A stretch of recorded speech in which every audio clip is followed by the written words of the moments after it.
चुनाव का सवाल, बंगाल में बवाल। नमस्कार, आप देख रहे हैं न्यूज 18 इंडिया। मैं हूं आपके साथ प्रीति रघुनंदन। आज की बड़ी खबर से बुलेटिन की शुरुआत हम करने जा रहे हैं। पश्चिम बंगाल से यह खबर है, पार्टी कार्यकर्ता की हत्या के विरोध में बीजेपी ने बर्धमान में प्रदर्शन किया है। बड़ी संख्या में बीजेपी नेता सड़कों पर उतरे और ममता सरकार के खिलाफ नारेबाजी की। नाराज लोगों ने टायर जलाकर अपने गुस्से का इजहार किया है। पश्चिम बंगाल के बर्धमान में बीजेपी कार्यकर्ता का शव मिला। बीजेपी ने टीएमसी पर अपने कार्यकर्ता सुखदेव प्रमाणिक की हत्या का आरोप लगाया। सुखदेव का शव एक तालाब के किनारे मिला। परिवार के मुताबिक सुखदेव 2-3 दिन पहले बीजेपी के एक जुलूस में गया था, तब से लौटकर नहीं आया। पश्चिम बंगाल में सरकार नाम की कोई चीज नहीं है। टीएमसी के गुंडे और वहां की पुलिस में जबरदस्त सांठगांठ है। पुलिस गुंडों को संरक्षण दे रही है। पुलिस होती है लोगों की हिफाजत के लिए, लेकिन आज पश्चिम बंगाल की सरकार और वहाँ के टीएमसी के गुंडे, वहाँ के सारे जो बदमाश हैं, वो सब इकट्ठे होकर भारतीय जनता पार्टी के कार्यकर्ताओं पर हमला कर रहे हैं। हमारे राष्ट्रीय अध्यक्ष के काफिले पर हमला किया। इस सरकार को रहने का कोई अधिकार नहीं है। और इसी खबर से जुड़ी 4 तस्वीरें आइए आपको दिखाते हैं। बर्धमान में बीजेपी कार्यकर्ता की हत्या के साथ ही वहां के बीजेपी दफ्तर में आगजनी और तोड़फोड़ की गई है। ऐसे में बीजेपी ने ममता सरकार के कामकाज और राज्य की कानून व्यवस्था पर सवाल उठाना शुरू कर दिया है। इस बीच बंगाल बीजेपी के प्रभारी और पार्टी महासचिव कैलाश विजयवर्गीय ने चुनाव आयोग से मांग की है कि बंगाल में जिस तरह का अराजक माहौल बना हुआ है और निष्पक्ष साथ ही बिना डर के माहौल में चुनाव के लिए बंगाल में केंद्रीय सुरक्षा बल की तैनाती की जाए। और हमारे साथ हमारे सहयोगी जुड़े हुए हैं। अरुण सिंह कोलकाता से लाइव हैं, अमित पांडे दिल्ली से और वरिष्ठ पत्रकार शेष नारायण सिंह जी हमारे साथ हैं। अरुण, फिलहाल ये बताइए, ये जो बंगाल में चुनाव से ऐन पहले घमासान मचा हुआ है और हिंसा किस तरह से बढ़ गई है, ये पूरे चुनाव के आने से पहले किस ओर इशारा कर रहा है?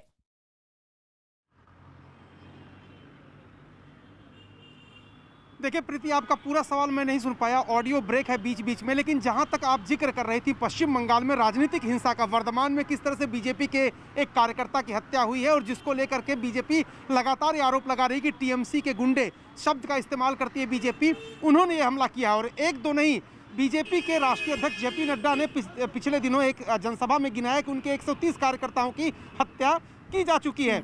देखिए बड़ा इंटरेस्टिंग ये है कि 10 साल पहले ममता बनर्जी जब विपक्ष की नेता थी, नंदीग्राम और सिंगूर होते हुए वो सत्ता में आई थी, तब वो भी इसी तरह के आरोप लगाती थी। निशाना था लेफ्ट। वो कहती थी लाल आतंक पूरा पश्चिम बंगाल में झगड़ा हुआ है, उनके पार्टी के कार्यकर्ताओं को हमला किया जा रहा है, उनको मारा जा रहा है, उनके दफ्तर जलाए जा रहे हैं और खासतौर से ममता बनर्जी पर भी जानलेवा हमला हुआ है। लेकिन अब वही आरोप बीजेपी लगा रही है तृणमूल कांग्रेस पर। तृणमूल कांग्रेस कह रही है कि पुलिस पूरा प्रोटेक्शन दे रही है, लेकिन सवाल सिर्फ इतना है कि ममता बनर्जी सरकार न सिर्फ पॉलिटिकली ये लड़ाई लड़ रही है, बल्कि केंद्र सरकार से भी दो हाथ करने को तैयार है। आप देखिए कि आईपीएस को डिप्यूटेशन पर नहीं जाने दे रही है। चीफ सेक्रेटरी डीजीपी को बुलाया था गृह मंत्रालय ने, वहाँ भी उनको नहीं भेजा गया है। और अब अमित शाह देश के गृह मंत्री 19-20 तारीख को पश्चिम बंगाल में आने वाले हैं।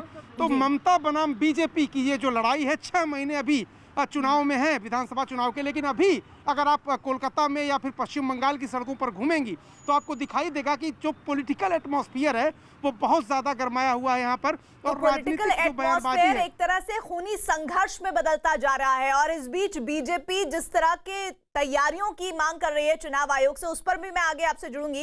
लेकिन इस बीच पश्चिम बंगाल के बर्धमान जिले में एक और बीजेपी कार्यकर्ता की हत्या के मामले ने तूल पकड़ लिया है। पार्टी ने आरोप लगाया कि टीएमसी की तरफ से इस हत्याकांड को अंजाम दिया गया है और टीएमसी अपने ऊपर लगे आरोपों को सिरे से खारिज कर रही है। आरोप प्रत्यारोप के बीच बीजेपी आक्रामक रवैये के साथ ममता सरकार को घेरने का कोई मौका छोड़ नहीं रही है।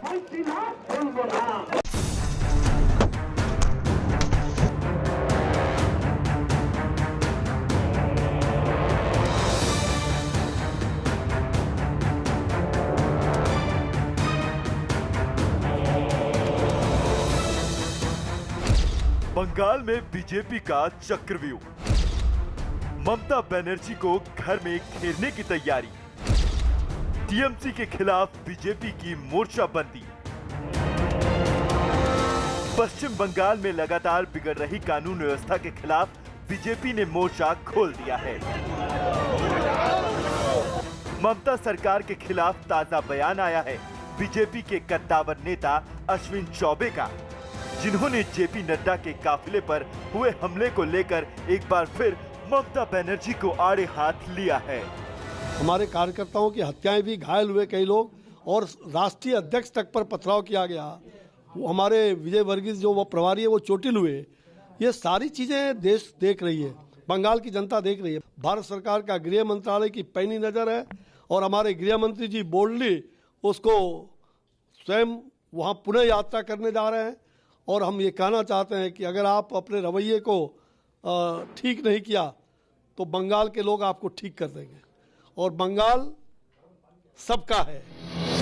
अश्विन चौबे ने ममता बनर्जी पर यह भी आरोप लगाया है कि उन्हीं के इशारे पर राज्य में राजनीतिक हत्याओं को अंजाम दिया जा रहा है। इतना ही नहीं, उन्होंने दावा किया है कि पश्चिम बंगाल में जिस तरह का माहौल बनाया गया है उसने ममता बनर्जी को असंवेदनशील बना दिया है। हिंसा से किसी भी हालत में राजनीति नहीं हो सकती है, लोकतंत्र की रक्षा हिंसा से नहीं हो सकती है। वहाँ बंगाल के अंदर जो आप कह रहे हैं कि ममता जी हावी है, ममता जी भारी है, ये गुंडा कभी गुंडागर्दी करने से भारी हो जाता है। अरे इसको तो ऐसा धक्का लगेगा कि 3200 दांत इनका गिर पड़ेगा और तब दिखाई पड़ेगा इनको, और जब बंगाल की खाड़ी में समाएंगे। उधर वर्धमान में एक और बीजेपी कार्यकर्ता का शव बरामद हुआ है। बीजेपी ने आरोप लगाया है कि टीएमसी के गुंडों ने ही इस हत्याकांड को अंजाम दिया है। बीजेपी नेता मुकुल रॉय ने एक ट्वीट के जरिए इसे बंगाल में लोकतंत्र की हत्या करार दिया है। बीजेपी कार्यकर्ता श्री सुखदेव प्रमाणिक, जो कि वर्धमान पूर्व से आते हैं, उनकी टीएमसी के गुंडों ने निर्दय पूर्वक हत्या कर दी। एक और दिन एक और हत्या, लोकतंत्र की हत्या। टीएमसी का जमीर मर गया है। इतना ही नहीं, इस दौरान बीजेपी दफ्तर में तोड़फोड़ भी की गई, साथ ही पार्टी के दफ्तरों को आग के हवाले भी कर दिया गया। इसका आरोप भी बीजेपी ने टीएमसी पर लगाया है। हालांकि टीएमसी ने आरोपों से इनकार किया है। যদি কেউ বলে থাকে যে তৃণমূল কংগ্রেস কর্মীরা করেছে, তাহলে কারা করেছে, কে করেছে, তাদের খুঁজে চিহ্নিত করা হোক। इससे पहले शनिवार को उत्तर 24 परगना जिले के हाली शहर में बीजेपी के गृह संपर्क अभियान के दौरान कुछ बदमाशों ने बीजेपी कार्यकर्ताओं पर लाठियों से हमला कर दिया। इस दौरान बीजेपी नेता सैकेत भोवाल की पीट कर हत्या कर दी गई, जबकि पार्टी के 6 कार्यकर्ता इस हमले में घायल हो गए थे। एक ट्वीट के जरिए बंगाल बीजेपी के प्रभारी कैलाश विजयवर्गीय ने इसे टीएमसी का राजनीतिक आतंक बताया है। पश्चिम बंगाल में टीएमसी का राजनीतिक आतंक जारी है। हाली शहर के वार्ड नंबर 6 और 9 में इन टीएमसी गुंडों ने हमला करके 6 भाजपा कार्यकर्ताओं को घायल कर दिया। घायल सैकेत भोवल ने दम तोड़ दिया और खलानी दास की हालत गंभीर है। वहीं टीएमसी इस हमले में बीजेपी पर सवाल खड़े कर रही है। बंगाल में हिंसा का पॉलिटिक्स था। बहुत दिन सीपीएम हमारा वर्कर को पिटाया, मारा, खून किया, हजारों हमारा वर्कर को खून किया, लेकिन ये लोग हर जगह में हमारा पर आक्रमण कर रहे हैं। उनका पॉलिटिक्स है कि तृणमूल कांग्रेस जिधर भी है उसको पिटाई करो, धुलाई करो। बंगाल में लगातार बिगड़ती कानून व्यवस्था को बीजेपी ने मुद्दा बना लिया है। यही वजह है कि कैलाश विजयवर्गीय ने चुनाव आयोग से इस बात की मांग की है कि बंगाल में केंद्रीय बल की तैनाती अभी से की जाए, ताकि आने वाले विधानसभा चुनावों को शांतिपूर्ण तरीके से कराया जा सके। उनको पता है कि उनकी जमीन खिसक गई, तो आतंक के बल पर फिर से कुर्सी प्राप्त करना चाहती है। मैं समझता हूं कि बंगाल के संस्कार और संस्कृति में कहीं पर भी आतंक और भय नहीं होना चाहिए, और हम चुनाव आयोग से प्रार्थना करेंगे कि लोग निर्भीकता से वोट डाल सकें और ये आतंक और हिंसा की राजनीति समाप्त हो, इसके लिए अभी से सेंट्रल फोर्स डिप्लॉयड करें।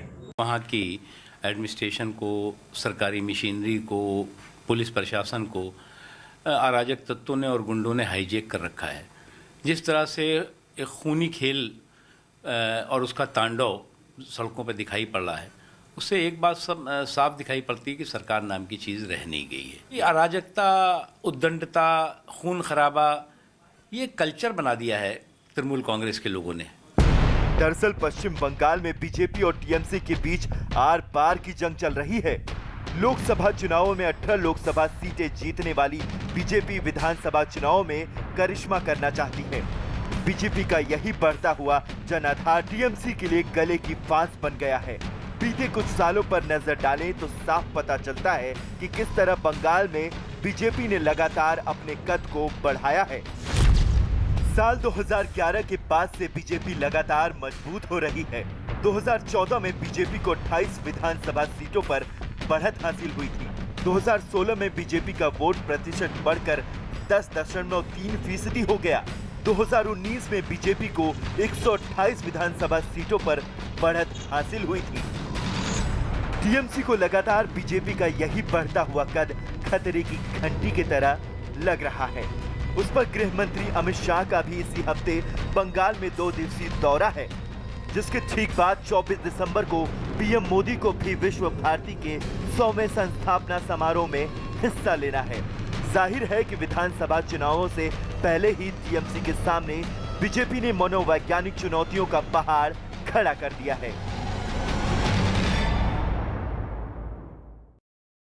और दिल्ली से हमारे सहयोगी अमित जुड़े हुए हैं। अमित, अभी तक जिन अधिकारियों को, मुख्य सचिव और साथ ही महानिदेशक को आना था, तलब किया गया था दिल्ली, अभी तक आए नहीं है। क्या अब इस पर भी कोई और अलग तरह की स्ट्रैटेजी टीएमसी बना रही है? क्या दलीलें दे रही है?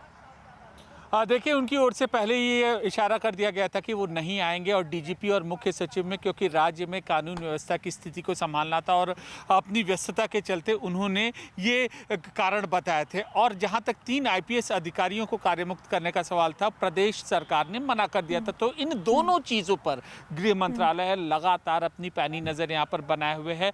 और अब ये बात तय है कि आने वाले कुछ दिनों में, कुछ समय में कड़ी कार्रवाई होगी इन दोनों प्रकरण को लेकर, क्योंकि ऐसा पहली कुछ सालों में पहला ऐसा मौका था जब डीजीपी और मुख्य सचिव के स्तर के आला अधिकारियों को यहाँ पर समन किया था। तो जो हमें यहाँ पर जानकारी मिल रही है कि कड़ी कार्रवाई की तैयारी में है गृह मंत्रालय। अब ये देखना होगा कितने घंटों में या कितने समय में ये कड़ी कार्रवाई होती है। जैसा अमित बता रहे हैं, पश्चिम बंगाल के मुख्य सचिव और पुलिस महानिदेशक तो नहीं पहुंचे। इस पर टीएमसी साफ कह रहे हैं कि भाई संविधान की अनुसूची 7 के तहत भाई राज्य का कानून व्यवस्था किस तरह चलेगा, ये पूरी तरह से राज्य का अधिकार है। लेकिन इस तरह के अराजक माहौल में क्या वाकई में केंद्र की कोई भूमिका नहीं रहती है? संविधान क्या कहता है? रहती है, राज्य सरकार का जिम्मा है। लेकिन अगर ब्रेकडाउन ऑफ कॉन्स्टिट्यूशनल मशीनरी है तो 355 और 356 कॉन्स्टिट्यूशन के जो आर्टिकल्स हैं उनके तहत सेंट्रल गवर्नमेंट इंटरवीन कर सकती है। और उसके लिए जो इन्होंने बुलाया था डीजी को, चीफ सेक्रेटरी को, वो अपने आप को ये समझने के लिए कि भाई कॉन्स्टिट्यूशनल मशीनरी का ब्रेकडाउन है कि नहीं है, वो उनसे समझना रहा होगा। That can be one of the reasons, एक कारण वो भी हो सकता है। लेकिन लोग नहीं आए तो अब जाहिर है कि अपने तरीके से वो गेस करेंगे, अपने तरीके से गवर्नर भी कह रहे हैं कि हमसे मिलते ही नहीं ये लोग। तो अब गवर्नर उनके घर तो जाएगा नहीं, गवर्नर तो तलब ही बुलाएगा ही ना। तो इसलिए ये जो कम्युनिकेशन की कमी है, जो संवादहीनता का माहौल है, ये राज्य के लिए भी अच्छा नहीं है और संविधान के लिए अच्छा नहीं है। ये बहुत गड़बड़ कर रही है ममता जी। नहीं, लेकिन ये कहा जा रहा है टीएमसी की तरफ से पूरा प्रोपेगेंडा चलाया जा रहा है, जानबूझकर राजनीति से प्रेरित पूरा वाकया है जिसमें अधिकारियों को बुलाया जा रहा है। इस पूरे माहौल के बीच सबसे बड़ा सवाल तो पश्चिम बंगाल में लॉ एंड ऑर्डर का ही है, जिस पर वाकई में केंद्र सरकार गंभीर है और होना ही चाहिए किसी भी जिम्मेदार केंद्र सरकार को। नहीं तो अगर वो कह रहे हैं कि ये प्रोपेगेंडा चलाया जा रहा है तो उसकी भी जांच हम लोगों को करना चाहिए, हम लोग करेंगे, पत्रकार मीडिया करेगा। लेकिन ये आप नहीं भेजेंगे। अगर प्रोपेगेंडा चलाया भी जा रहा है तभी जो सिविल सर्विस के ऑफिसर्स हैं उनको अपने कैडर, अपने होम मिनिस्ट्री में आने में कोई दिक्कत नहीं होनी चाहिए। अगर प्रोपेगेंडा है तो उसको अलग तरीके से काउंटर किया जाएगा। हमको बताइए, हम लोग उस प्रोपेगेंडा को एक्सपोज करेंगे, तो वो अलग तरीका है वो। लेकिन आप अगर कहेंगे साहब आप प्रोपेगेंडा चला रहे हैं इसलिए हम कॉन्स्टिट्यूशन नहीं लगने देंगे, ये गलत। और इस बीच जो फोर्सेस की तैनाती करने की मांग की गई है बीजेपी की तरफ से, उस पर भी मैं आगे आपसे जुड़ूंगी। लेकिन कांग्रेस ने पश्चिम बंगाल में कानून व्यवस्था पर सवाल उठाए हैं।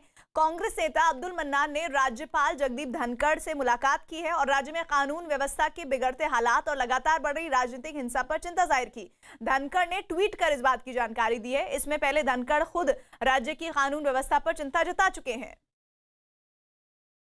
तो बंगाल में हिंसा पर चिंता कांग्रेस के नेताओं ने जताई है, जाकर मुलाकात की है राज्यपाल जगदीप धनखड़ से और ये कहा है कि जिस तरह के हालात हो रहे हैं ये अच्छे संकेत नहीं है और चुनाव से पहले इस तरह के हालात बनना बहुत ही ज्यादा खतरनाक है लोकतंत्र के लिए। अरुण हमारे साथ जुड़े हुए हैं। अरुण, कांग्रेस को भी चिंता होने लगी है, लेकिन सबसे बड़ा सवाल ये है कि बीजेपी कह रही है फोर्सेस की तैनाती कर दो, टीएमसी कह रही है राजनीति से प्रेरित है। ऐसे में पूरे माहौल में चुनाव किस तरह हो पाएगा? देखिए प्रीति, सबसे पहले तो मैं आपको एक जो है कानूनी बात बता दूं। जो प्रशासनिक फैसले होते हैं राज्यों और केंद्र के बीच और जिस तरह का संबंध है, वैसे में जिन 3 अफसरों को डेपुटेशन पर भेजने से इनकार कर दिया ममता बनर्जी ने, उसके बारे में मैं आपको बताऊं कि जो Indian police service culture rule 1954 है, उसके मुताबिक किसी भी मुद्दे पर केंद्र के साथ असहमति की स्थिति में राज्य सरकार के लिए उसके फैसले को स्वीकार करना अनिवार्य है। यानी अगर केंद्र सरकार, गृह मंत्रालय अड़ जाता है कि 3 अफसरों को डेपुटेशन पर भेजना होगा, और मत भूलिए कि उसमें से एक अफसर राजीव मिश्रा ऐसे हैं जिन्होंने एक दौरे के दौरान ममता बनर्जी के पैर छुए थे, यानी ममता बनर्जी की करीबी उनसे थी। और अगर ये 3 अफसर जेपी नड्डा की सुरक्षा नहीं कर पाते हैं, तो क्या केंद्रीय गृह मंत्रालय को यह अधिकार नहीं है कि उन अफसरों को डेपुटेशन पे दिल्ली बुला ले? कानून ये कहता है कि इन अफसरों को जाना ही होगा, राज्य सरकार को उनको छोड़ना ही होगा। हालांकि कल्याण बनर्जी का तमाम खत लिखते हैं, गृह सचिव को खत लिखते हैं। जहाँ तक सवाल आपने ये पूछा कि क्या स्थिति इस समय पश्चिम बंगाल की है या किधर की तरफ चुनाव जाता दिख रहा है, देखिए चुनाव में भी 6 महीने का वक्त बाकी है, लेकिन अगर आप पश्चिम बंगाल आइए तो आपको लगेगा कि चुनाव यहाँ कुछ हफ्ते बाद ही होना है। केंद्रीय बलों की तैनाती का जहाँ तक सवाल है, मुख्तार अब्बास नकवी मांग करते हैं, लेकिन ये तैनाती करना या फैसला लेना केंद्रीय गृह मंत्री अमित शाह के हाथ में 19-20 तारीख को यहाँ पर वो आ रहे हैं। स्थिति जिस तरह की है कि जो बीजेपी के नेता हैं वो यहाँ पर किसी भी राजनीतिक दल का ये अधिकार है कि वो कैनवैसिंग करे, प्रचार करे, जनमत जुटाए, अपने दौरे कर सके, वोट मांग सके, लेकिन अगर उनको लगता है कि वो सुरक्षित नहीं है तो केंद्र की सरकार उनको सुरक्षा दे रही है। और आज ही ये फैसला हुआ है कि कैलाश विजयवर्गीय जो राज्य के प्रभारी हैं, उनको बुलेट प्रूफ कार भी दी गई है चलने के लिए, उनकी सुरक्षा भी बढ़ा दी गई है। तस्वीरें भी आपने दिखाई है कि किस तरह से अब नेता जो बंगाल में इस वक्त कैंपेन में जुटे हुए हैं, उनके लिए बुलेट प्रूफ गाड़ियां तैयार की जा रही हैं, क्योंकि बीजेपी को इस पर कतई भरोसा नहीं रह गया है टीएमसी के शासन पर कि वो उनकी सुरक्षा कर सकती हैं। और नड्डा के हमले के बाद, उनके ऊपर जो हमला हुआ उसके बाद तो ये बात अब पूरे देश में कही भी जा रही है बीजेपी की तरफ से। इधर पश्चिम बंगाल के मथुरापुर में एक रैली के दौरान बीजेपी नेता कैलाश विजयवर्गीय ने ममता बनर्जी पर जोरदार हमला बोला है। उन्होंने राज्य में बीजेपी की सरकार बनने के बाद भ्रष्टाचारियों के खिलाफ कार्रवाई करने का दावा किया और साथ ही ममता बनर्जी के भांजे पर भी भ्रष्टाचार के आरोप लगाए। ये भाईपो की सरकार है। ममता जी तो मुखोटा है, मुखोटा। ईमानदार सूती की साड़ी पहनती है और स्लीपर पहनती है, पर उसके पीछे जो भाईपो है ना, उसका चश्मा 25 लाख रुपए का है, 25 लाख रुपए का। ये क्या मेहनत का पैसा है क्या? ये मेहनत का पैसा है क्या भाईपो का? ये मेहनत का पैसा है क्या? ये आप लोगों के सिंडिकेट राज से जो पैसा कमाया है भाईपो, उसकी 25 लाख रुपए की सोने की और हीरे की फ्रेम का चश्मा पहनता है आप लोगों का। ये सिंडिकेट राज का पैसा है। अमित हमारे साथ जुड़ रहे हैं। अमित, अभी अरुण से हम बात कर रहे थे, सीधे तौर पर किसी भी तरह की कार्रवाई के लिए खास तौर पर इन अधिकारियों को, चाहे वो मुख्य सचिव हो या फिर पुलिस महानिदेशक हो, उनको तैयार रहना होगा, क्योंकि कानून इस बात की इजाजत उन्हें नहीं देता कि वो अगर केंद्र सरकार उनसे मिलना चाहे और लॉ एंड ऑर्डर पर बात करना चाहे वो उससे बचें। देखिए संवैधानिक स्थिति क्या है और फेडरल स्ट्रक्चर क्या है कि होम मिनिस्ट्री लगातार पूरे देश में कानून व्यवस्था की स्थिति को मॉनिटर करती रहती है और इसी संबंधित अलग अलग विषय पर बुलाती है। कानून व्यवस्था पश्चिम बंगाल में नहीं थी या तो सुचारू रूप से नहीं चल रही थी और इसको लेकर डीजीपी और मुख्य सचिव को बुलाया था और इनकी ये नैतिक जिम्मेदारी, इनकी ये संवैधानिक जिम्मेदारी नियमों के मुताबिक बनती थी कि वो आए, वो अपनी स्थिति से स्पष्ट करे। अब जबकि आज 14 दिसंबर बीतने को है, अब ऐसी स्थिति नहीं हुई है, तब पूरी संभावना है इन अधिकारियों को, राज्य को एक स्पष्टीकरण और एक कार्रवाई के लिए तैयार होना चाहिए, क्योंकि जो प्रशासनिक नियम है अभी तक का प्राइमा फेसाई उसमें उल्लंघन का ये मामला दिख रहा है। आला अधिकारियों को समन किया जाता है और वो नहीं आते हैं। राज्य में कानून व्यवस्था की स्थिति क्या है ये केंद्र सरकार और गृह मंत्रालय को ये सूचित नहीं कर पाते। शेष जी, इसमें हर्ज क्या है? भाई टीएमसी के शासन को जो कार्रवाई करनी है वो करते रहिएगा, लेकिन अगर केंद्र सरकार चाहती है कि अधिकारी आए और लॉ एंड ऑर्डर पर बात करें तो इसमें बुराई क्या है और इसमें कौन सा ईगो हर्ट हो रहा है टीएमसी सरकार का? वो उनके वो जो कह रहे हैं ना कि वो हमारे खिलाफ प्रोपेगेंडा कर रहे हैं, तो वो उसको उसी को वो भी हाईलाइट करने की कोशिश कर रहे होंगे, वो अपने तरीके से कर रहे होंगे। लेकिन उसमें अगर उन्होंने ऑफिशियल्स को बुलाया और नहीं आए, तो वो तो गवर्नमेंट उसको डिफेंड कर सकती है। लेकिन ये जो लोग इनका तो फिर इनको सेंट्रल डेपुटेशन कभी नहीं मिलेगा। जो 3 लोग उन्होंने डेपुटेशन पे दिया है, तो ऑफ कोर्स अगर स्टेट गवर्नमेंट उनको रिलीफ नहीं करेगी तो नहीं आएंगे। ये केस तमिलनाडु में भी हो चुका है। जयललिता के लोगों को उन्होंने जब उनको गिरफ्तार किया, क्या नाम, श्री करुणानिधि को, तो जिन अफसरों को यहाँ पे, जो उनकी सरकार थी अटल बिहारी वाजपेयी के साथ, और बहुत बड़े वकील थे, और अरुण जेटली वो लॉ मिनिस्टर थे, तो उन्होंने कहा नहीं ये गलत है, आपको भेजना पड़ेगा, लेकिन वो नहीं भेजा उन्होंने। तो उसके प्रेसिडेंट्स हैं, वो अलग बात है। लेकिन आज सीधी स्थिति ये है कि अगर सेंट्रल गवर्नमेंट ने आपको, आपके चीफ सेक्रेटरी और डीजीपी को, टू अंडरस्टैंड द सिचुएशन की लॉ एंड ऑर्डर की और कॉन्स्टिट्यूशनल मशीनरी क्या इंटैक्ट है, ये समझने के लिए बुलाया था, तो उसमें आने में मुझे ना आके उन्होंने लगता है कि सेंट्रल गवर्नमेंट को बाद में जो ये ब्लेम करने के इनका ऑप्शन नहीं होगा। अगर वो उनको कहेंगे नहीं साहब लॉ एंड मशीनरी ब्रेकडाउन है, चीफ सेक्रेटरी हमारे बुलाने पे आता नहीं है, तो फिर वो 355 356 का केस क्लियर कट बन जाएगा, और उसके बाद फिर ममता बनर्जी को दिक्कत होगी।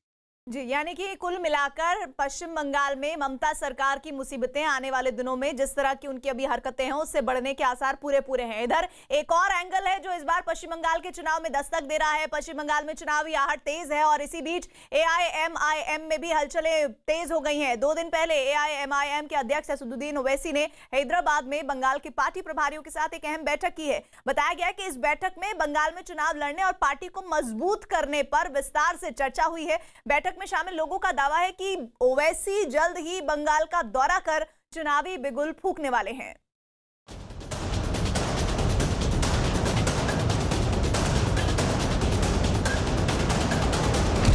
एआईएमआईएम के पीछे बिसात, बंगाल चुनावों के लिए बैठक, ओवैसी ने की बैठक, बंगाल चुनावों में उतरने की तैयारी। टीएमसी और बीजेपी के बीच मचे सियासी घमासान के बीच अब बंगाल चुनावों को लेकर एआईएमआईएम की हलचल भी शुरू हो गई है। एआईएमआईएम के प्रमुख असदुद्दीन ओवैसी जल्द ही पश्चिम बंगाल में जनसभा कर चुनावी बिगुल फूकेंगे। इसी मकसद से ओवैसी ने 2 दिन पहले बंगाल के पार्टी पदाधिकारियों के साथ बैठक की। बताया गया कि इस बैठक में बंगाल के सभी 23 जिलों के पार्टी नेता शामिल हुए।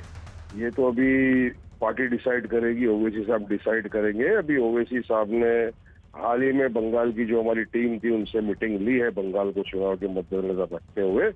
अब देखेंगे, पार्टी डिसाइड करेगी कितना, कहाँ लड़ना, कब लड़ना नहीं लड़ना। वो एआईएमआईएम सूत्रों की माने तो पश्चिम बंगाल के नेताओं के साथ बैठक में असदुद्दीन ओवैसी ने बंगाल के कुछ खास क्षेत्रों का फीडबैक मांगा है।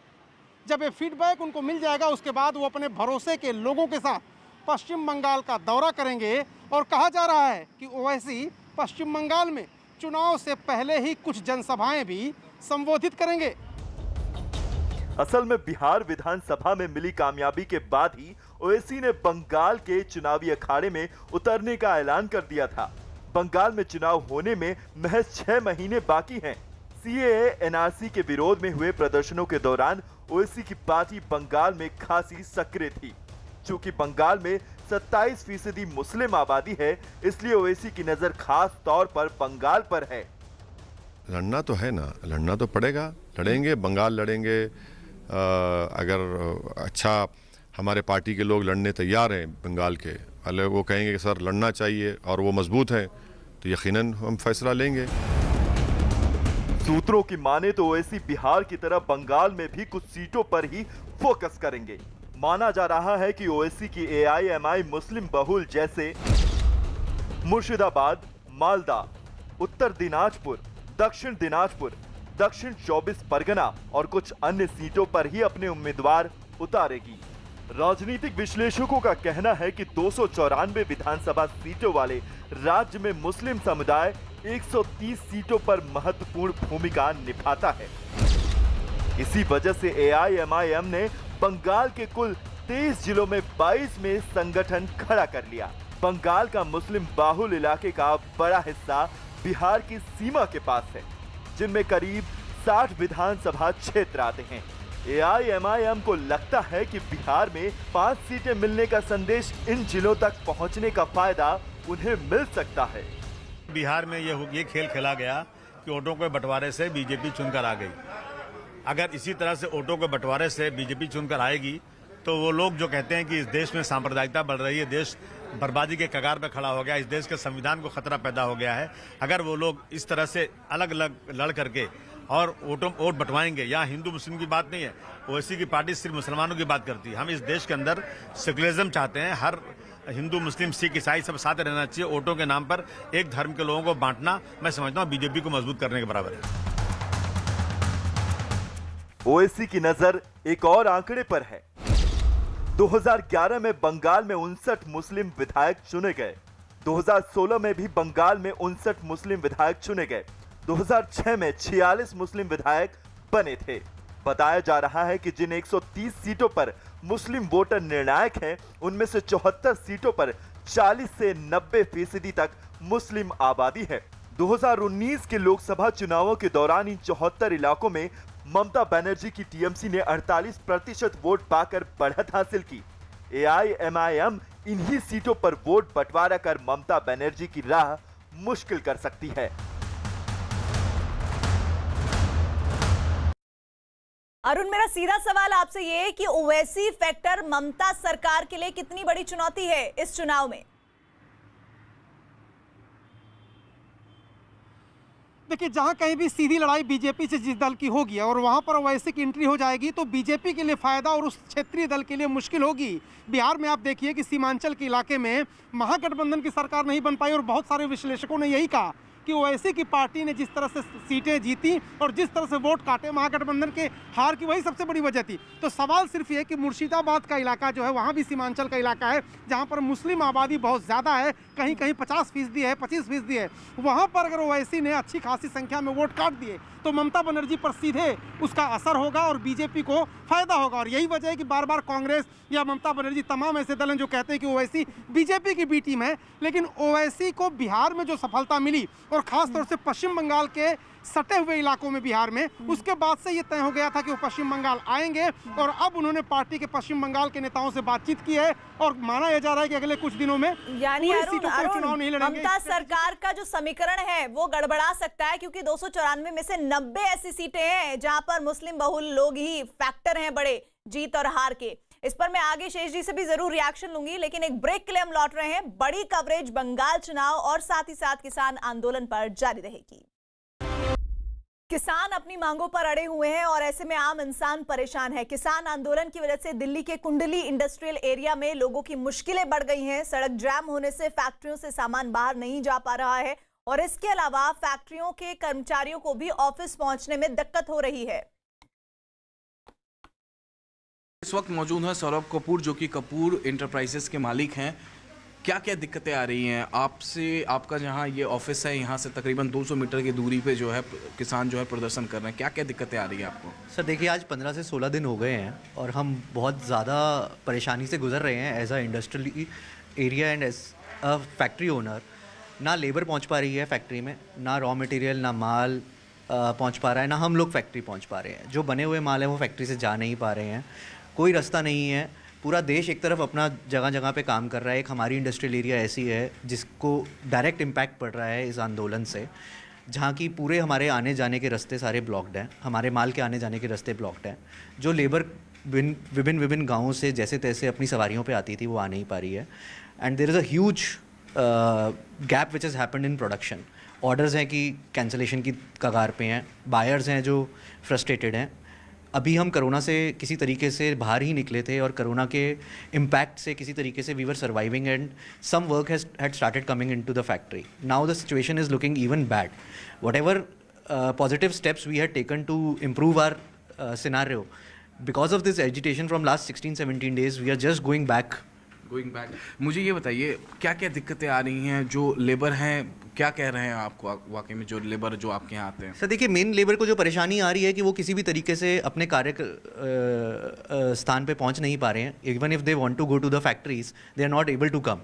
जो आज सिचुएशन है कि एब्सेंटिज्म 70-80% पे हो गई है और 20-30% लेबर किसी भी तरीके से फैक्ट्री पहुंच पा रही है। अब उनको रास्ते का जो आवाजाही है वो उनकी बंद है और कुछ किसी कारणवश चाहे उनको लग रहा है कि कैसे जाएंगे या कैसे आएंगे, so they are not able to reach the factory. That is the main problem. तो क्या कोई ऐसा भी है कि लेबर आपके यहाँ आना चाह रहा है, उसको रोक दिया जा रहा है, ऐसा भी कुछ है? ऐसा मैं कह नहीं सकता कि मेरी जानकारी में ऐसी कोई पर्टिकुलर बात आई है कि कोई लेबर आना चाह रही है और उनको रोक दिया जा रहा है, बट लेबर पहुंच नहीं पा रही है, वो सत्य है। जो प्रशासन में बात हुई है, प्रशासन के अधिकारियों ने क्या कहा है? देखिए, प्रशासन अपनी तरफ से कोशिश कर रहा है, वो अल्टरनेट वेज निकालने की कोशिश कर रहा है, शायद उनकी किसान यूनियन से भी बातचीत हो रही है, बट एज सच अभी कोई आप बोलता है कि हमारे को रिजल्ट मिल गया और हमारी सिचुएशन इंप्रूव हुई है, that is not there right now. हमारे साथ इस वक्त मौजूद हैं सुधीर, जो कि इंडस्ट्रियल एरिया में, कोंडली इंडस्ट्रियल एरिया में इनकी स्टील की फैक्ट्री है। सर, किस तरीके से दिक्कतें आ रही है? जो किसान का जो प्रोटेस्ट हो रहा है, प्रदर्शन हो रहा है, उसको लेकर क्या दिक्कतें आ रही हैं? देखिए, आंदोलन जो है वो तभी अच्छा रहता है जब उससे किसी को असुविधा ना हो। कुंडली इंडस्ट्रियल एरिया में इस वक्त 1200 से 1300 यूनिट्स हैं जो काम कर रहे हैं और तकरीबन 1.25 लाख लोग कम से कम यहाँ वर्कर्स हैं जो रोज़ सुबह हाईवे से पार करके इधर फैक्ट्री के अंदर आते हैं। उनको आने जाने में दिक्कत हो रही है, हम फैक्ट्री वाले भी अपनी फैक्ट्रियों तक नहीं पहुंच पा रहे हैं और रॉ मटेरियल्स आ नहीं रहे हैं, फिनिश गुड्स बाहर जा नहीं रहे हैं। That is the biggest problem we are all facing. सब लोगों के साथ यही समस्या है। अभी अभी हम इतने बड़े पेंडेमिक से ठीक से गुजरे भी नहीं हैं और 1.5-2 महीने सारी फैक्ट्रियां बंद रही हैं। बहुत मुश्किल से गाड़ी वापस पटरी पर आ रही थी और ये किसान आंदोलन आ गया, तो काफ़ी असुविधा है लोगों को। फैक्ट्रियों से जब तक माल जाएगा नहीं, रॉ मटेरियल्स आएंगे नहीं, तो इंडस्ट्री कैसे चलेगी बताइए। कर्मचारियों से आपकी अपनी बात हुई, क्यों नहीं पहुंच पा रही हैं आपकी फैक्ट्री में? देखिए, उनको सारी जो बस्तियां हैं वो हाईवे के उस तरफ हैं, फैक्ट्रियां इस तरफ हैं, तो वो रहते वहाँ हैं और आते यहाँ हैं। तो जब हाईवे के बीच में वो लोग हैं तो अक्सर उनको रोक लिया जाता है, या वो वैसे ही क्योंकि पार्टी मेला का माहौल वहाँ चल रहा है वो वैसे ही नहीं आते हैं। खाना फ्री में मिल रहा है उनको और एक सेलिब्रेशन का एटमॉस्फेयर वहाँ बना ही हुआ है, इसलिए फैक्ट्रीज़ में अटेंडेंस बहुत पुअर है इस वक्त। सीधे रुक कर लेते हैं, अमित सिंह सिंगू बॉर्डर से हमारे साथ हैं। अमित, ये फैक्ट्री मालिक परेशान है लेकिन कुछ बीच का रास्ता निकल पाए, इसको लेकर ये क्या कहते हैं? जी प्रीति, आपको बता दें कि कोंडली इंडस्ट्रियल एरिया में 1800 से 2000 लघु उद्योग हैं और इसमें से 95% से ज़्यादा जो लघु उद्योग हैं वो फिलहाल बंद पड़े हुए हैं। जो कि एसोसिएशन के लोगों से जो मेरी बात हुई है, एसोसिएशन के अधिकारियों से बात हुई है, उनका साफ साफ ये कहना है कि वो काफ़ी दिक्कत फेस कर रहे हैं। क्योंकि मैं आपको तस्वीरें एक बार दिखाना चाहूँगा, चूँकि अंधेरा है तो दिखेगा नहीं प्रीति, लेकिन एक बार आपको दिखाना चाहूँगा। यहाँ से महज 200 मीटर की दूरी पर प्रदर्शन चल रहा है और कई किलोमीटर के दायरे में यह प्रदर्शन चल रहा है, तो लिहाजा इस कोंडली इंडस्ट्रियल एरिया में काफ़ी दिक्कतें हैं। फैक्ट्री मालिक यहाँ पर मेरे साथ यहाँ पर मौजूद है, सीधे हम इनसे बातचीत कर लेते हैं। एसोसिएशन के लोग हमारे साथ मौजूद हैं। सर, सबसे पहले बताइए दिक्कतें क्या क्या हैं? यहाँ सबसे जो मेजर इस टाइम दिक्कत आ रही है, जो हमारे कुंडली इंडस्ट्रियल एरिया के अंदर रोड्स अंदर आ रही हैं, वहाँ पे पूरा ब्लॉक है वो रोड्स। ना तो कोई भी रॉ मटेरियल इनकमिंग हो पा रहा है, ना कंज्यूमेबल्स आ पा रहे हैं, ना ही एफजी मटेरियल जो कि माल बन जाता है वो जा पा रहा है, जिसकी वजह से सारी फैक्ट्रीज अब बंद की कगार पे हैं। It is leading to further bankruptcy too. Bankruptcy की तरफ आप लोग आगे बढ़ रहे हैं, आपका ये कहना है। अभी आपसे थोड़ी देर पहले मेरी बातचीत हो रही थी तो आप कह रहे थे कि अभी कोरोना पैंडेमिक से हम बाहर भी नहीं निकले हैं कि ये दिक्कत आ गई, तो किस तरीके की प्रॉब्लम्स हैं? सर देखिए, बहुत मुश्किलों से हम 6-8 महीने बहुत जद्दोजहद करके फाइनली काम आना चालू हुआ था और मार्केट ओपन होनी स्टार्ट हुई थी। बट जो ये सिचुएशन है, specially for our industrial area जहाँ पे ये मेन एजिटेशन चल रहा है, हमारे लिए अपना काम कर पाना ही, फैक्ट्री रन कर पाना ही अपने आप में एक चैलेंज हो गया है। Despite having orders after such a long time, we are not able to run our factories. ना लेबर आ पा रही है, जैसा कि मेरे को फेलो इंडस्ट्रियलिस्ट ने बोला, ना रॉ मटेरियल आ पा रहे हैं, ना फिनिश गुड्स जा पा रहे हैं। जो माल बने पड़े हैं वो जाएंगे नहीं तो पेमेंट्स नहीं आएंगी, और हमारी लेबर नहीं आएगी तो जो माल आ भी जाएगा हम उसको मैन्युफैक्चर नहीं कर पाएंगे। तो हमारी इस टाइम एजिटेटिंग किसान भाइयों से भी और सरकार से यही रिक्वेस्ट है कि हमारी इंडस्ट्रियल एरिया के बारे में कुछ सोचा जाए, जहाँ ये 1800 से 2000 फैक्ट्रीज चल रही हैं, कि उनका भी रोज़गार चलते रहना चाहिए, बिकॉज करंट सिचुएशन ऐसी हो चुकी है कि अगर ये और 10 दिन ऐसे सिनारियों में चल गया तो हमारी फैक्ट्रीज बंद हो जाएंगी। तो अमित, ये जो फैक्ट्री मालिक है सीधे तौर पर कह रहे हैं कि भाई 1800 से 2000 के करीब ऐसे फैक्ट्री मालिक हैं, ऐसी फैक्ट्रियां हैं जो प्रभावित हो रही है इस एजिटेशन की वजह से। कुछ और आपने बातचीत की है फैक्ट्री मालिक से और तमाम लोगों से, वो भी सुन लेते हैं। हमारे साथ इस वक्त मौजूद हैं धीरज चौधरी और गौरव कपूर, दोनों इंडस्ट्रियलिस्ट हैं। कुंडली इंडस्ट्रियल एरिया में इनका ऑफिस है। सर, क्या क्या दिक्कतें आ रही हैं? वेल, दिक्कतें तो शायद अभी नॉर्थ सिंगू बॉर्डर पे हम लोग हैं, और जो कुंडली इंडस्ट्रियल एरिया है ये अप्रॉक्सीमेट यहाँ पर 1500 से लेके 1800 फैक्ट्रियाँ हैं, यूनिट्स हैं यहाँ, और ऑलमोस्ट 90% जितने यूनिट्स हैं यहाँ पर वो सारी MSME यूनिट्स हैं। तो MSME यूनिट्स का मतलब हो गया कि जो छोटी यूनिट्स भी हैं या बड़ी यूनिट्स भी है, पर मोर और लेस 90% जो यूनिट्स हैं MSME यूनिट्स है। तो जो ये प्रोटेस्ट हो रहा है फार्मर्स का, इसकी वजह से हमारी जो कुंडली इंडस्ट्रियल एरिया के अंदर आने वाली जो रोड्स हैं और जो यहाँ से एग्जिट करने वाली रोड्स हैं वो सारी की सारी ब्लॉक्ड है, जिसकी वजह से ना तो हमें कोई भी रॉ मटेरियल, कच्चा माल, उस कच्चे माल को फिनिश गुड में कन्वर्ट करने के लिए कंज्यूमेबल्स, फिनिश माल ना तो इनकमिंग हो रही है ना ही आउटगोइंग हो पा रही है। आने जाने के लिए भी बड़ी प्रॉब्लम हो रही है, कम्यूटिंग की बहुत ज़्यादा दिक्कत हो रही है। Almost entire industrial area is close, बंद की तादाद पे पड़ा हुआ है। आपकी फैक्ट्री कब से बंद है? देखिए, फैक्ट्री 20% 30% चल रही है। आज की तारीख में फैक्ट्री बंद होने से भी ज़्यादा सर्वाइवल की प्रॉब्लम है।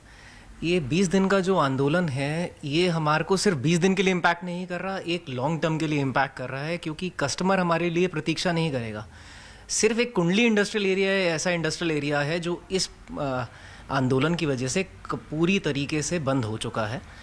ग्राहक जिसको माल चाहिए वो कुंडली इंडस्ट्रियल एरिया की फैक्ट्रीज़ को छोड़ के दूसरी जगह की फैक्ट्रीज़ देख रहा है। यहाँ पे 30% ऐसे एरियाज़, ऐसे यूनिट्स हैं, मेरा यूनिट मिला के, जो एक्सपोर्ट पे डिपेंडेंट हैं।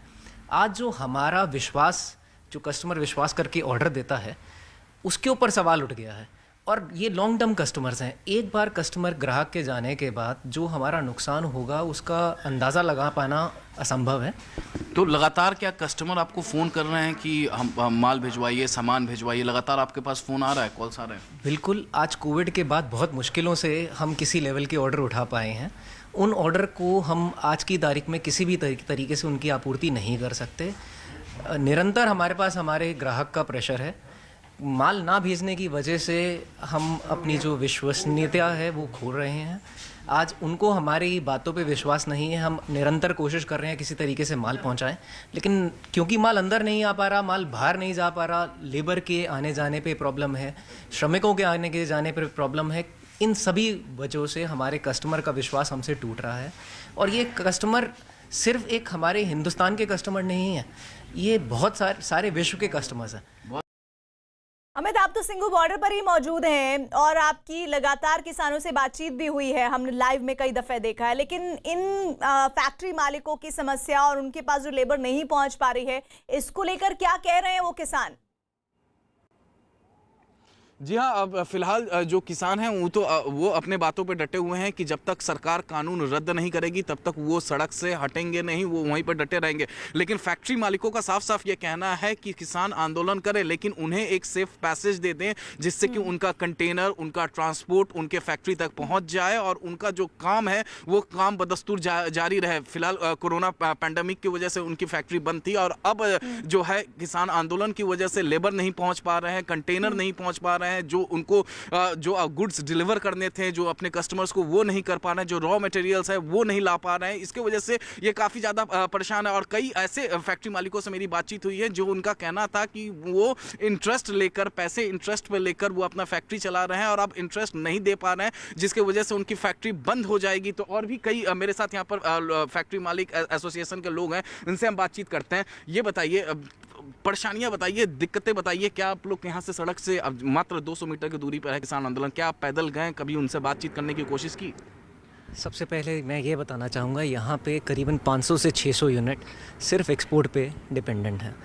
बात ये समझिएगा कि जो बाहर का हमारा ग्राहक है वो ये नहीं जानता कि परेशानी क्या है, उसे अपना जो माल है वो समय पे चाहिए। समय पे ना मिलने की वजह से सिर्फ बीते हुए 20 दिन की बात नहीं, आगे आने वाले 10 दिन की बात नहीं, बात ये है कि हमारा ग्राहक कुंडली इंडस्ट्रियल एरिया को नहीं बल्कि पूरे देश को छोड़ के दूसरे देशों से, चाइना से अपने माल को पूर्ति करने के लिए ज़रूर जाएगा। और ये हमारा लॉन्ग टर्म नुकसान है। ये नुकसान सिर्फ एक कुंडली इंडस्ट्रियल एरिया के नहीं, पूरे देश का नुकसान है।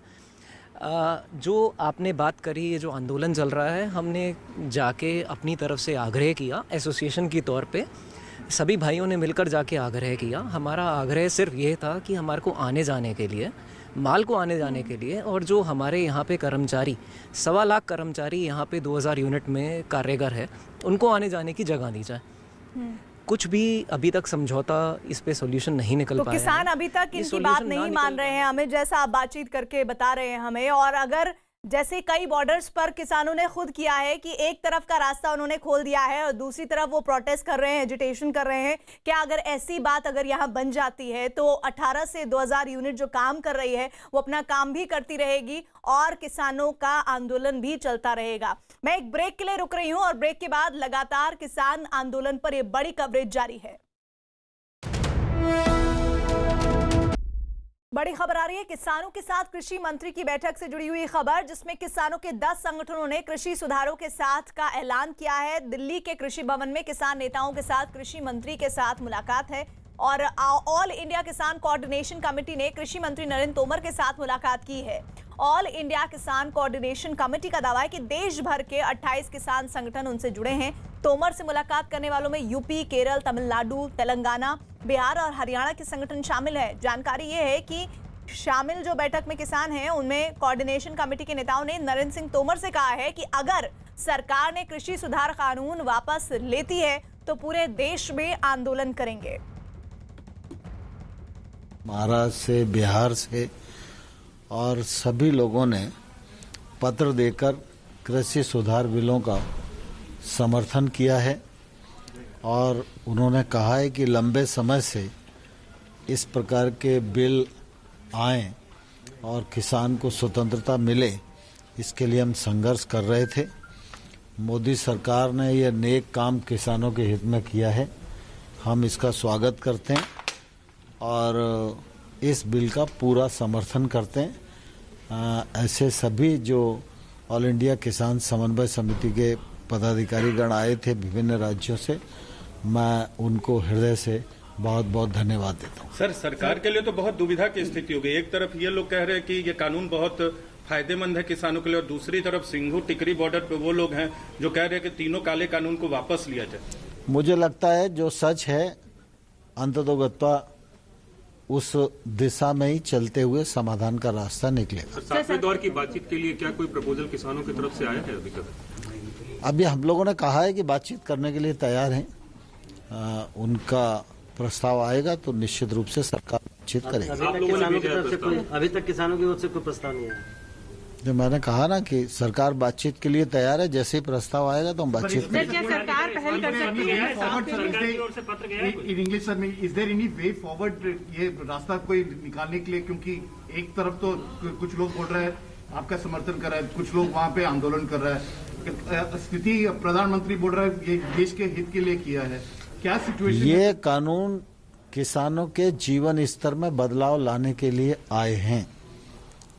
इन कानूनों के पीछे भारत सरकार की नीति और नीयत दोनों सही है और हम लोगों ने किसान यूनियन के साथ बातचीत की है, उनको समझाने का भी प्रयास किया है और हमारी इच्छा है कि वो क्लॉज बाय क्लॉज चर्चा करें।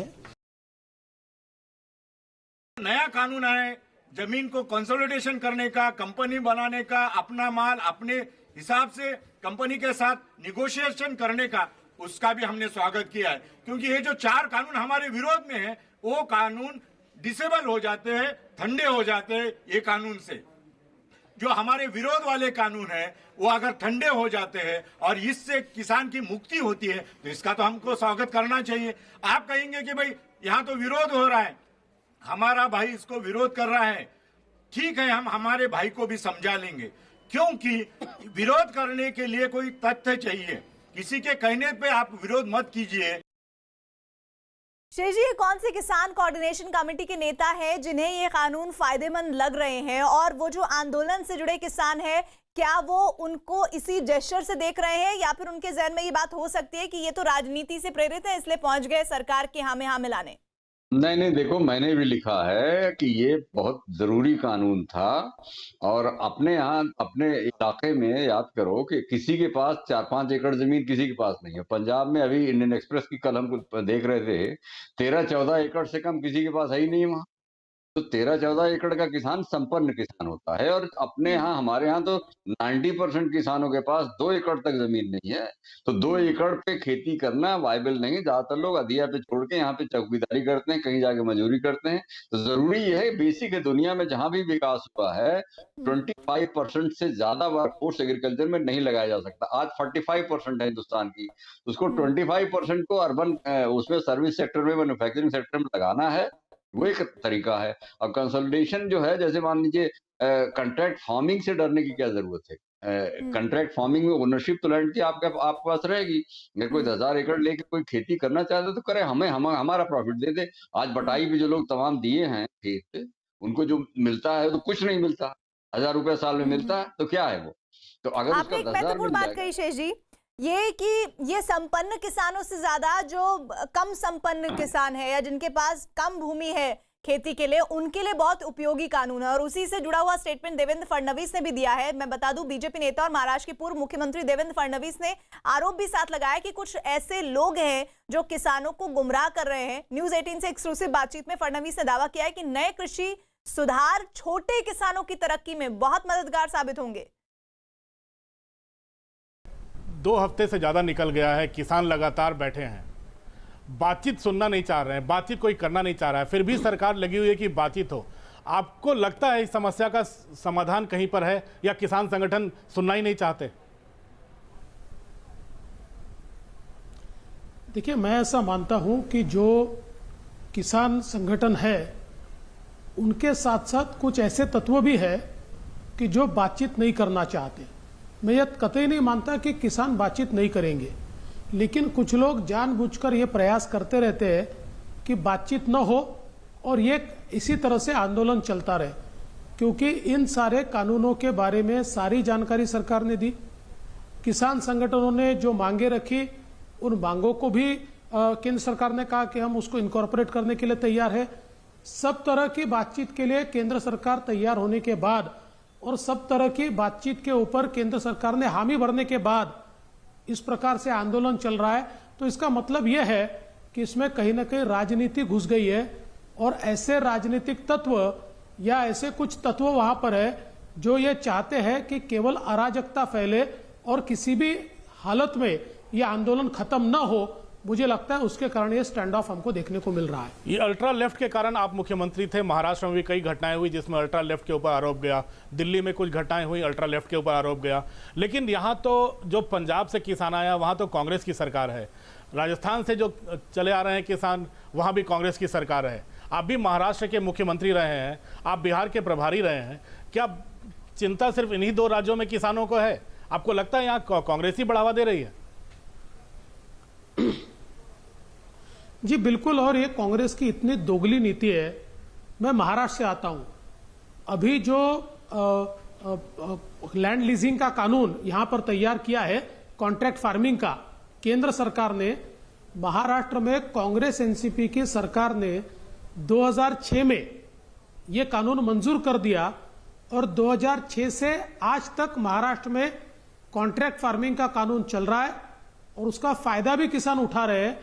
आप नासिक में जाकर देख सकते हैं, वैल्यू चेन्स तैयार हुई है, किसी किसान की खेती नहीं गई, किसी किसान को लूटा नहीं गया, किसी किसान का कोई नुकसान नहीं हुआ। तो जब महाराष्ट्र में कांग्रेस एनसीपी इस प्रकार का कानून 14 साल पहले लाती है तब वो सही होता है, और देश ने अगर वही कानून लाया तो वो कृषि विरोधी हो जाता है, कृषक विरोधी हो जाता है, एंटी फार्मर हो जाता है।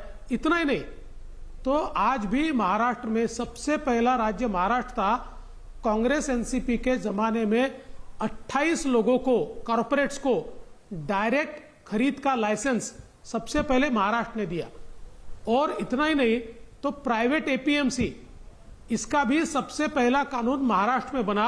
आज भी महाराष्ट्र में प्राइवेट एपीएमसी है, वहां पर डायरेक्ट बेचा जा सकता है, जहां पर सरकारी एपीएमसी भी चल रही है और प्राइवेट एपीएमसी भी चल रही है, डायरेक्ट खरीद भी यहां पर चल रही है। अब यही कानून अगर देश के संसद में बनते हैं तो इनको वो कृषि विरोधी लगते हैं, और महाराष्ट्र में कांग्रेस एनसीपी वही कानून बनाती है तो बिल्कुल वो कृषकों को मदद करने वाले कानून है। ये दोगली नीति है। मोदी जी की सरकार के खिलाफ कोई भ्रष्टाचार का आरोप ये कर नहीं पाए, विकास के सारे कामों का मुकाबला नहीं कर पाए, तो अब जब आप किसी को कन्विंस नहीं कर सकते तो कंफ्यूज कीजिए। इस प्रकार से कंफ्यूज करने का प्रयास, और बहुत ही गलत प्रयास, कांग्रेस की तरफ से चल रहा है। तो विरोधी कन्विंस नहीं, कंफ्यूज किसानों को कर रहे हैं। बीजेपी ने किसानों के मुद्दे पर राहुल गांधी पर भी जमकर निशाना साधा है। बीजेपी नेता संबित पात्रा ने राहुल गांधी पर किसानों को भ्रमित करने की कोशिश का आरोप लगाया। राहुल गांधी जी किसानों को लेकर भ्रम फैलाने के लिए बार बार ट्वीट कर रहे हैं, झूठी बातें बता रहे हैं। राहुल जी कितना समझते हैं किसानी को? हाँ, माना उनके जीजा जी किसान हैं, मगर वो कितना समझते हैं किसानी को? ये अंदर की बात है। मैं आज आपको बता रहा हूँ, जब उनसे पहली बार बताया गया कि रबी का खरीफ का क्रॉप हो गया है, रबी आने वाला है, तो जानते हैं वो क्या समझते हैं? वो रबी और खरीफ को भारतीय जनता पार्टी का कार्यकर्ता समझते हैं। उन्हें तो ये पता भी नहीं कि ये फसलों का नाम है। रबी और खरीफ फसलों का नाम है, ये राहुल गांधी नहीं जानते हैं। जिनको इसकी समझ नहीं है वो किसानों को बरगलाने चले हैं, वो अन्नदाता को बरगलाएंगे, संभव नहीं होगा। और केंद्रीय मंत्री पीयूष गोयल ने ऑल इंडिया किसान कोऑर्डिनेशन कमेटी की बैठक के बाद कहा कि दिल्ली बॉर्डर पर जो किसान प्रोटेस्ट कर रहे हैं वो राजनीति से प्रेरित है। पीयूष गोयल ने लिखा है, देश का किसान पीएम नरेंद्र मोदी की सरकार द्वारा बनाए गए कृषि कानूनों का महत्व समझता है। विभिन्न राज्यों से आए किसान प्रतिनिधियों ने आज इन बिलों को अपना समर्थन देते हुए कहा कि पंजाब के किसानों का आंदोलन राजनीति से प्रेरित है और किसी भी कीमत पर यह कानून वापस नहीं होने चाहिए। वहीं बीजेपी ने विपक्ष पर किसानों के कंधों का इस्तेमाल करने का आरोप लगाया। बीजेपी नेता शाहनवाज हुसैन ने आरोप लगाया कि नक्सली सोच वाले लोग किसानों को भड़काने की साजिश में जुटे हैं। जो विपक्ष के लोग हैं वो किसानों के कंधे का दुरुपयोग न करें। वो जिस तरह की हरकत कर रहे हैं वो दुर्भाग्यपूर्ण है।